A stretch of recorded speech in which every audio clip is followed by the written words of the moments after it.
I still remember my first visit to the Toronto Zoo.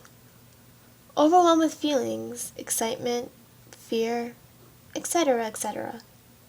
I was 3 years old, and my father held my hand firmly as he walked me in. He told me he hasn't been to a zoo since he left the Pondicherry in India. He had this weird look on his face, a look I would never forget and wondered about every day. Until today, when he told me a story that made me believe in God. That day at the zoo, after visiting all the animals, my father stopped me in the middle of the pathway and looked me in the eye.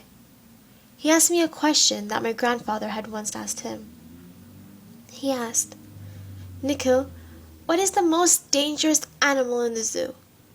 Feeling incredibly smart, I replied, "Papa, it's the tiger, of course. Roar!"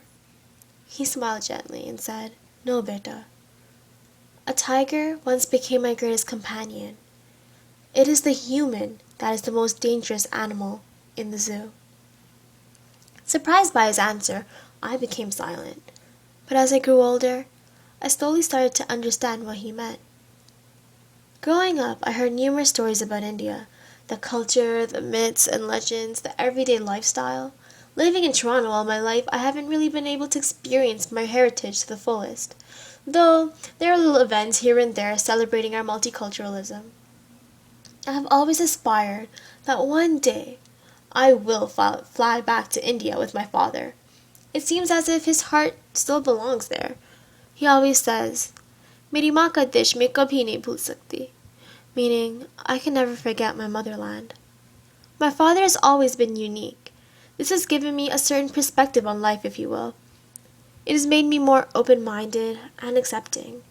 Unlike other typical people, instead of one, my father practiced 3 religions. I thought he was kind of crazy, so I asked him why. He said that as he became more knowledgeable on each religion, he was struck by them. I think my father is incredible.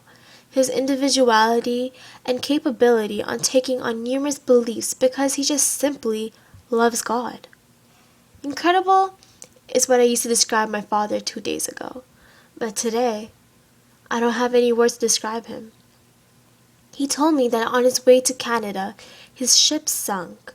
He lost everyone and everything and was forced to live in the middle of an ocean for 227 days. And here's the crazy part. He spent 227 days stranded in the middle of the ocean with a tiger. They kept each other alive, he said. His love and devotion won over Richard Parker. That definitely tells you something about my father, doesn't it? If I were in his position, I'd die in the first 10 minutes. My father did the impossible. He was brave, smart, and even a bit crazy. And to this day, he still is. Even after everything he went through in his life, he still has faith in God. I personally have never believed in God until today. But my father has taught me that there is no way to show that I believe in him. That just believing is more than enough. He never ceases to amaze me, and every day when I wake up, I wait to hear his new stories, hoping to be as wise and as loving as he is.